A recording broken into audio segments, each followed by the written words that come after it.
Hello and welcome to Stand in the Gap. I'm Sam Rohrer, and I'm going to be joined again by Pastor Isaac Crockett. Is defending life important to you? How about if I ask you a question? How important is life to you? Now, I don't mean your own life. I mean the lives of others, the innocent, the helpless, the defenseless. Our theme for this program and the next is in the defense of life. And I'd like to share with you a brief story right now that starts kind of like a fairy tale, but sadly, it's not make-believe. Once upon a time, there was a nation where freedom and liberty prevailed. Life was sacred, defended, and nurtured. People came from all around the world to live in this nation, which opened its arms to all who sought liberty and loved life. This nation embraced the God of heaven as creator of all and believed that God breathed into man the breath of life, making every person valuable and sacred. The parents and the leaders of this nation taught their children that they were a gift of God and that God would bless the nation who revered life with a fulfilling earthly life and the hope of an eternal heavenly life. This nation adopted the 10 Commandments given by God, built their laws upon them, and hung them for a while anyway in every public schoolroom and in every courtroom across the nation. This nation observed all of the commandments. The first commandment, thou shalt have no other gods before me. And they built a culture of respect. And they said, eventually, in God we trust. And they rejected that counter worship of man. They believed the sixth command that said, thou shalt not murder, and that it was designed to protect the sacredness of life by requiring the life of all who intentionally destroyed an innocent life. And against all odds, this nation became great, the greatest superpower, the greatest economic power, the greatest military power, and the greatest defender of freedom and truth in the history of the world. But then this nation forgot God and replaced the worship of God with the worship of man and became the greatest destroyer of life. They became so arrogant and defiant, they legally declared that destroying life was just a choice and should be viewed as moral and good. Well, what nation would do such a horrible thing? Well, certainly Israel of old, perhaps Hitler's Germany. But no nation, having seen such a blessing of God, so turned so far from God and became equally arrogant and defiant of God than our own blessed nation, the United States of America. And this sad story is what makes this program today so necessary and hopefully offers a wake-up call with a solution. In this program, we're going to answer these questions. Why is the defense of life so important for the continuance of freedom and religious liberty? And what's the culture of death? And why is it so destructive of freedom and religious liberty? And in part 2, next week, we'll identify the cause for the rise of the death culture, the arguments made for justifying abortion and legalized murder, and how you and I can best dismantle and refute those arguments. And we'll conclude with a 4-minute demonstration from our guest of how you can successfully defend life. Our very special guest today is Scott Klusendorf. He is the president and the founder of Pro-Life Training Institute. He's the author of the book, The Case for Life. He's a respected speaker on a range of issues, but particularly the sacredness of life, as we discuss that now in the defense of life with Scott Klusendorf. Scott, welcome to Stand in the Gap today. It's a pleasure to have you on the program. Great to be with you, Sam. Scott, we're undertaking a big topic in these two programs, but you are in that space. You are the president and the founder of the Pro-Life Institute. Your whole life is revolving around teaching people the value of life, the sacredness of life, and how to defend it. I just want to start and walk through a few things in these programs. First, I'd like to start here. Our people would recognize that our founders in the Declaration of Independence started with God as creator. We are endowed by our creator with certain inalienable rights, that among these are life, liberty, and the pursuit of happiness. Scott, if I were to ask you, what is the leading reason why the defense of life is so critical as it relates to freedom and religious liberty, what would you say? Well, our founders were very clear that our fundamental rights do not come from government. They come from God, a transcendent source. They are what we call natural rights. You have a natural right to life simply because you're a human being, not because of any function you perform or any quality you possess. Rather, simply by being human, you have certain fundamental rights. The government's job is not to grant, but to respect and protect. And if you take away that natural right to life, all the other rights that flow from your human nature go with it. So that's the foundational reason why the right to life is so crucial in this debate. And Scott, that is why I know from being in office, and you know from studying, that's why our founders, understanding what you said, started with that natural right of life, because if you don't have life, you don't have the other things like freedom and liberty don't come along with it, right? That's right. Everything flows from that. So, ladies and gentlemen, the defense of life is our theme for the program. Our guest is Scott Klusendorf. Our founders started with life because God started with life. When we come back, we're going to continue this conversation, get a couple of more reasons why life is so important in the preservation of liberty and religious freedom. And then we'll go into the discussion further as we talk about the culture of death, where it came from, what is it, and then we'll eventually talk about what we can do about it. We'll be right back. Truth, flexible or permanent? The Bible, ancient history, or powerfully relevant? Culture, a reflection of enlightenment or warning signs? The pastor, commentator, or frontline combatant? Every day, American Pastors Network speaks to these questions where and when they matter. With hundreds of affiliate radio stations nationwide, a website and mobile app screening today's headlines through the twin lenses of the Bible and the Constitution, educating, informing, equipping. This is the American Pastors Network. The time is now to stand in the gap for truth.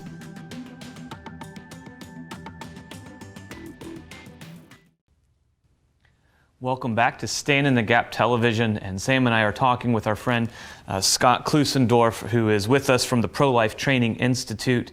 And you know, in John chapter 10, Jesus talks about having an abundant life, about giving life, and about the good shepherd caring for his sheep and giving them spiritual life and physical life. And there's so much in the Bible about that. And yet we live in a culture that is taking life away, and it's not, it's in all sorts of things. But Scott, I want to go back to you. You've talked already about what you identified as the most compelling reason to be pro-life, to be fighting back against this culture that just sees it as okay to take babies out and just do away with them. And you talked about natural rights, and you went right there to the heart of that issue. What are maybe the next two compelling reasons? A lot of our listeners hear different arguments from different people, whether co-workers or family members. What might be two more reasons that we often hear that might cause somebody to be pro-choice or pro-abortion? Well, the first reason is human equality. We need a good foundation for it. If our rights as individuals are based on functions and capabilities that none of us share equally and that may come and go in the course of our lifetimes, human equality is out the window. Pro-life Christians have a better answer for human equality. We say that each and every human being, regardless of their characteristics, their talents, their skills, has an equal right to life in virtue of their humanity. That makes the defense of life objective instead of subjective. Our critics have a subjective and shaky foundation for human value and human rights. If my right to life is predicated on me having better cognitive awareness, better ability to feel pain, or better ability to live without dependency on another human being, all the typical arguments we hear to justify abortion, if those things give us our value and you have more of them than I do, human equality simply is out the door. So we argue that if you want true human equality, you need to ground it objectively in human nature that bears the image of God, not on functions that come and go and that none of us share equally. The third reason why the right to life matters is if you deny that human nature and human value are objective, then we end up with two classes of human beings. We have human beings you can't kill, called human persons, and then you have human beings we can kill who are simply human. But that leads to horrific results, and this isn't a slippery slope argument. This follows logically.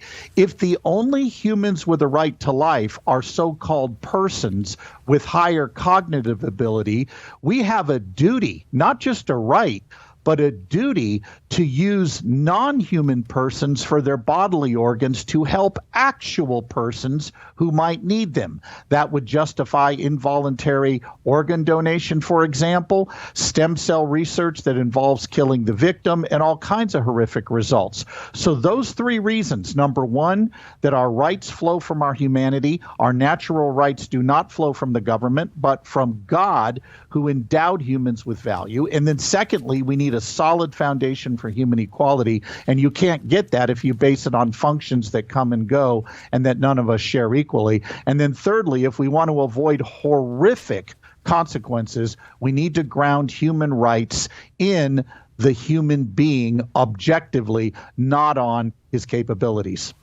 Scott, excellent. At one point in time, as I started the program, this nation I started out with, once upon a time, this nation, our nation, that view you just laid out was prevailing. It really was shared by the culture broadly, but we know that has changed. Up to this point, 60 plus million, perhaps, American babies have been killed in the womb, and there are a lot of other things happening as well. How did we move? Or let's say it this way, not how, we'll save that a little bit, but we had a culture of life, you kind of described it. But we've moved into now that what I'm terming a culture of death. How would you describe a culture of death as contrasting to what you just described, a culture of life? What's meant by that? Well, a culture of life says each and every human being has an equal right to life grounded in our common humanity. Period. End of sentence. Nothing more needs to be said. The culture of death comes along and says, no, not all human beings are equal. Only some are that possess certain cognitive abilities, and everyone else fails the test. Part of the problem here is philosophical. For about 400 years, there's been a debate in the Western world about, is moral truth real and knowable, or is it just something we construct based on our preferences? And that debate over moral truth has spilled into the arena of what makes humans valuable in the first place. If human nature is something we socially construct and it's not objective, then the rights that flow from our human nature are also subjective, and that means that might makes right. Those in power will decide which humans have value and which don't. And that debate over, is moral truth real and knowable, and do humans have value in virtue of their nature or their function, is what's driving the cultural debate we have right now that involves issues like abortion, embryonic stem cell research, cloning, and even the definition of marriage. Scott, you're talking about worldview here. We talk a lot about biblical worldview, God created, sin, redemption as one view, an atheistic worldview, or other worldviews that says there is no God, there is no creation, rights come from government. All that you're talking about is worldview, ladies and gentlemen. So understand what Scott is saying. Scott, you, in your pro-life gatherings, you show a short 55-second video. I'm not going to be able to show it on this program, ladies and gentlemen, because it really is so graphic. I watched it the other day. It turned my heart. But Scott, you show it in public settings to help bring people to the realization that this concept of abortion is just not a bad word. It's a very graphic destruction of life. Describe it a little bit and why you show it. Well, the video you're referencing is a 55-second clip that depicts abortion in very concrete terms. It's a disturbing watch, and this shouldn't surprise us. Teachers have used graphic visual aids to convey the truth about the Holocaust, about the Vietnam War, and about other atrocities. And the purpose in using these visuals is not to manipulate people emotionally, but to convey truths that words alone are powerless to convey. Martin Luther King displayed images of black men being lynched by racists outside Chicago in the early 60s, and Mayor Daley became so upset he threatened to put King in jail if he didn't remove the pictures. And King said to the mayor, "I'm not taking my pictures away because they convey truths you want to ignore." And the reason why pro-lifers use visual aids of this nature is not to condemn people, it's not to beat them up emotionally, it's because the images reawaken in people their moral intuitions in a way that words alone cannot. Pictures change how people feel about abortion. Facts and arguments change how they think. Both are vital in changing how they ultimately behave. And nobody doubts this in other academic disciplines or other subjects. They only doubt it when it comes to abortion. And that's a double standard I don't think we should accept. Scott, on this program, we talk a lot about truth, and there's been a lot of deception in our culture and in our education system, and therefore there's ignorance and, in many cases, just kind of apathy, that people just really maybe don't care. Well, that's not up for me. For me, maybe this is how I believe, but, it's up to, whoever. When you show that video, does that change people's apathy? Does that tend to get people more involved? I'm just curious what kind of results you see when people see with their eyes the actual bodies and body parts. Well, when I go into a Catholic or Protestant high school or do a debate on a secular university campus and I use that video, which I always do, the most common response is, "Wow, we had no idea." The other response they give is, not only did the video give them new information, so did the pro-life case that we present. They haven't heard our case. The problem isn't that the pro-life message has been tried and rejected. The problem is many people have never heard a compelling, rational case for the pro-life view, and they don't know what abortion is. A colleague of mine puts it real well. He says for 5 decades almost, the pro-life movement has been shouting conclusions rather than establishing facts. And one of the ways we establish facts is to present abortion visually and then make our case with science and philosophy in a persuasive manner that secularists can't simply dismiss. Scott, we just have about a minute and a half left here, but when we talk about pro-life, it's more than just being anti-abortion. It's being, for the whole culture of life. What are some areas, as our culture has gotten away from that, what are some things other than just abortion that have gone down the tube, so to speak, down the hill, as a result of rejecting the culture of life? Well, good point, Isaac. I'll tell you this much. While the pro-life issue focuses on abortion as our major issue, and it needs to be our major issue, as a Christian who upholds the sanctity of human life, I will care about a lot of issues. So that means I'm going to care about sex trafficking. I'm going to care about the poor. I'm going to care about prison reform. But it doesn't follow that the operational objectives of the pro-life movement have to be broad and inclusive. However, you're right, Isaac. There has been overflow into other issues. For example, doctor-assisted suicide. Once you determine that humans have no intrinsic purpose to life other than their own feelings, then why not kill yourself if you don't want to live anymore? If personal autonomy rules the day, then you can't limit suicide performed by doctors or assisted by doctors to only those who have terminal illnesses. Anybody should be allowed to have it. So these worldviews spill into other areas, and you're correct, we need to be concerned about them as Christians. Scott, thank you. And I thank you for bringing up all those points that you touched on. Some of those are ones we've done whole programs about here, like sex trafficking and different things. And many we could spend hours and hours on. But you're right, they all go back to that same sanctity of life. And it all goes back to that worldview. Where do we get our truth? And I love what you say about giving the facts, not just the conclusions, but giving the facts, accepting, scientific facts about these things.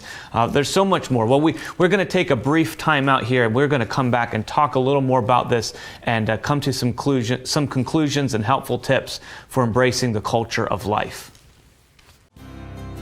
Stand in the Gap is produced and recorded in the studios of WBPH Philadelphia, positively different television.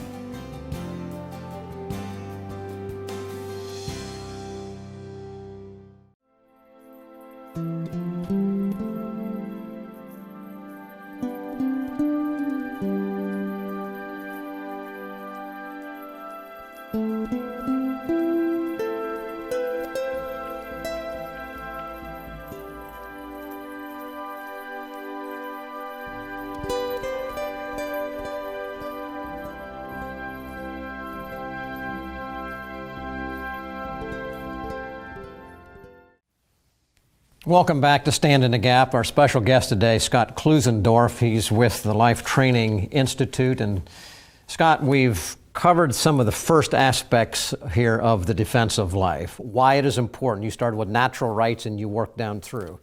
We just described the culture of death and how we really have embraced, because we've thrown out God as creator and life as sacred, we're embracing just a whole litany of things. From sex trafficking on, our culture is bringing these things in.